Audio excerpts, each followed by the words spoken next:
Welcome back, and we're going to jump right into sketching more flows. This time, we're going to focus on screen flows. Now here you should really focus on a user's actions through a specific flow. It could be a small sequence of screens, or it could be a journey that branches. So let's think about our client again. This could be a user who actually searches for a product. So let's get in there. So I'm just gonna title this. I mean, it's really hard to kind of draw on this tablet, but I'm not gonna really title everything. We can just say like, search, zoom out, and what we're gonna do is just draw a frame here. Perfect.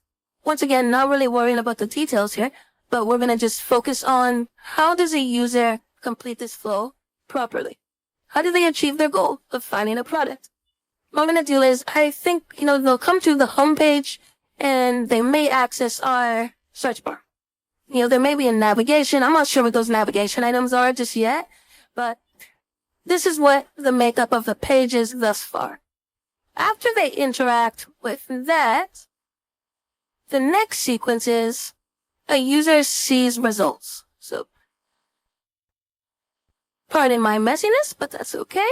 So they'll see some results, and over here we'll have some images. I know that there's going to be some sort of content here, and this is going to really help me start building some sort of requirements that I need to account for when I'm designing elements. So like I know that there's these cards that have an image, they have some text. I'm not sure what that text is. It could be product name, it could be a combination of that plus price plus other elements. But I do know that when they do click over here in this area, we're going to move over.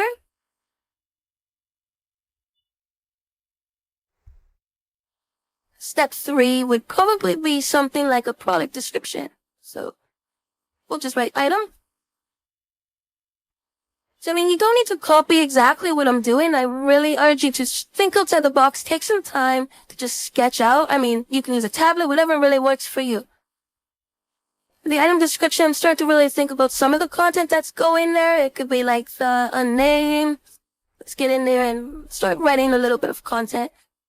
Price could be over here. There could be like options to change color. I'm not sure exactly, but here's some text.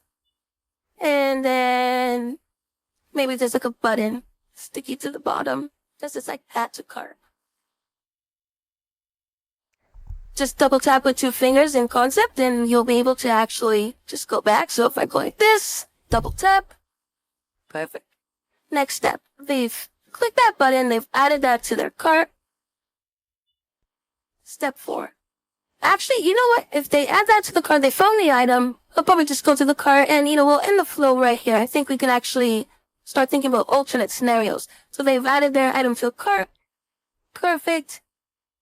And maybe there's a checkout button over there.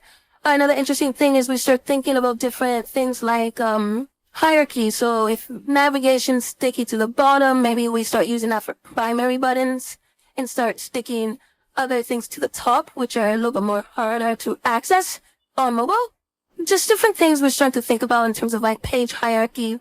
It's really going to help us influence like ways we start building sitemaps and actually start building that page hierarchy. Let's think about different alternate flow. What we know here is that we made the assumption that they're going to come in and they're going to click that search bar. But there's other ways to actually find a product. And this is where we can start thinking about other ways to make this process a little bit easier. So we'll label this 1 and we'll just call this home. But what happens if we really think about like placing products strategically there? Products for our user. So we do know that the application that we are building is for a personalized shopping experience, like a really personalized shopping experience, based off of their habits, based off of their interests, and we can really push items at the front and really hope that these users will go down that funnel instead of actually just searching. We want to make this experience much more enjoyable and more catered to them. So we can really like take advantage of that. So start thinking about, maybe there are images here of products that they could like or products based off of their interests, products that maybe they're in their wish list and are on sale. So we start thinking about these different types of scenarios. Closing enough. I just fixed that. So if they do come to the home screen, they could actually tap on one of these products here. And if they do, the next step in their flow would be to actually go for the item description page that we actually built over here. So we start thinking about all those different scenarios, and look at that. We already kind of came up with a little user flow and an optional user flow. We should always think about more than one scenario when we're building something like this, because there always is more than one scenario and one route to get to a certain page or reach a certain goal. This is really going to help influence our page hierarchies, like I mentioned before, and sitemaps.